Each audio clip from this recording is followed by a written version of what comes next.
del álgebra de Bálvaro.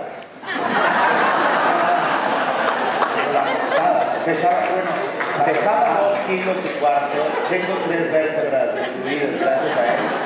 Y en la portada estaba este matemático árabe, Ibrahim Khalil, que me miraba directamente a los ojos y me decía: jamás lograrás despejar el vector. Pero ya hay una cosa.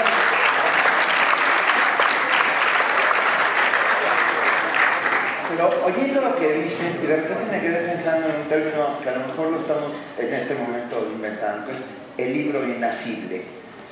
Ese libro que todo el mundo dice que leyó y que a lo mejor no está dentro de sus lecturas, ¿no? Ese libro que te faltó leer, o que está ahí esperando para el momento en que la maravilla suceda y el lector y el libro se encuentren. ¿Qué libros están ahí, escritos en cualquier momento, esperando a ser leídos por ustedes?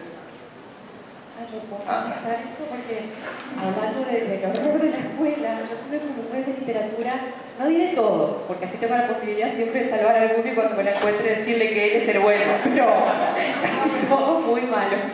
Y por eso, hacíamos mierda la literatura, y eso también siempre me gustó leer y escribir.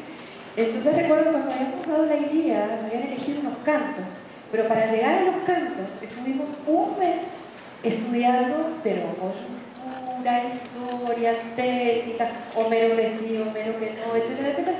Cuando uno llegaba al texto, no quería más nada. Entonces, nunca leí la Ilíada. Esa es una realidad. Y es como, la tengo siempre a la vista, como me dice, no está completa, no está completa, no está completa, pero está ahí y es como una rebeldía que tengo hacia esos profesores. Y ahora que puedo decirlo desde otro lugar, digo que es casi criminal cuando un profesor de literatura que lo único que debe hacer es hacer que sus alumnos amen la lectura, después todo el resto es secundario, que sepan fecha, que lo que tienen que hacer es crear lectores, nada más. Es criminal cuando se produce el efecto contrario. Y luego un libro al que he intentado entrar una y otra vez, y como si fuera de goma, reboto y vuelvo, pero también ya no va a llegar la hora, es el Ulises de Joyce. Y seguramente hay más, pero esos dos debo confesar que son una especie de trauma, y entonces los tengo en mi biblioteca un poquito saliditos, para recordar que era.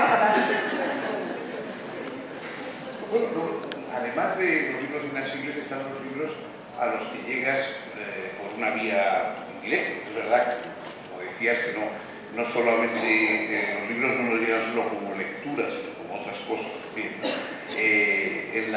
Cuando yo era pequeño, no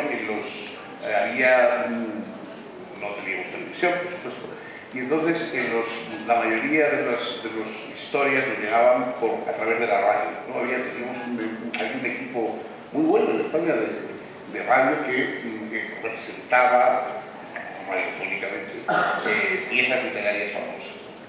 Y luego lo vendían en unos discos, radio, y podías oír decididamente las obras literarias que te gustaban. Y una de las novelas, por supuesto, de todas las épocas que siempre me han gustado, me gustó entonces, pues sí, gustando ahora, pero yo, en cambio, a diferencia de Mario, detesto todo lo que se parezca a la señora que vive en mi barrio, la vecina, el frente, todo. Es decir, todo lo que me habla de lo que conozco no me interesa en absoluto. Y en cambio, ese libro me gustaba mucho porque era La isla del tesoro de Stevenson. Y La isla del tesoro, antes de haber leído en absoluto libro, digamos, no haberlo visto siquiera, lo oí por la radio, lo oí en disco. Una compañía que hacía un actor con una voz tremenda, que era Teófilo Martínez. Y bueno, entonces pues, yo oí y le aprendí también casi de memoria la grabación de La isla del tesoro, que naturalmente era la novela de Stevenson, pero con una serie de variaciones que había hecho el adaptador para la radio. Mi original, o sea, luego Stevenson plagió al mismo. La verdad, el verdadera Isla del tesoro, naturalmente, para mí siempre ha sido la del mismo. Y luego ya la leí, y muchos años después escribí un librito llamado La infancia recuperada, en el cual yo hablaba de mis lecturas predilectas de infancia, ¿no? Pues Stevenson, Dickens, Harari, Julio Verne, etc.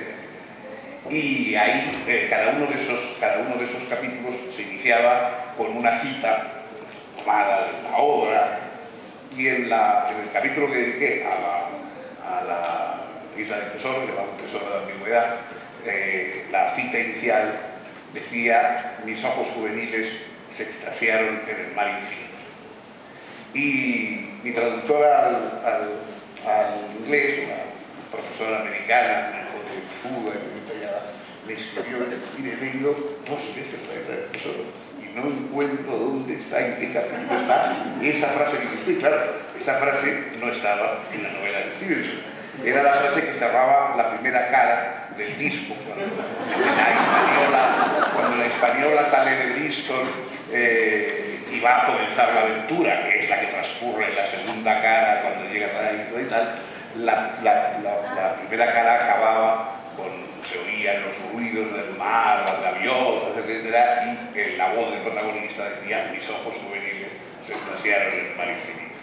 Y eso siempre quedaba para mí como el comienzo de la aventura. Entonces, claro, ¿cómo le explicas tú a una traductora americana que has puesto una cita de Stevenson que no es de Stevenson, que es un disco que había? De modo que le dije que me había inventado la cita y que no había que la quitar, sino que Stevenson cualquiera. Y muchas veces yo creo que hay libros que son inasibles, no porque no los encontremos, sino porque primero hemos llegado a ellos por una vía que no era la ortodoxa, que es tomar la edición canónica del libro, pero ya siempre te queda como que la verdadera edición es esa que leíste en el principio, que leíste además, y esa es la que no vuelves a encontrar nunca. Yo tengo en casa casi una colección de versiones de la Isla del Tesoro, desde la primera edición, que alguien anónimo me la regaló, me recuerda la botella de mi casa de muchos años, y sin que no sé quién es, alguien que me dejó una tarjeta con mano femenina y decía: si te va a gustar, me dejó una de la primera edición de la Isla del Tesoro. Pero bueno, aún así, nunca he vuelto a encontrar esa verdadera, esa original que era el disco que inició la historia cultural.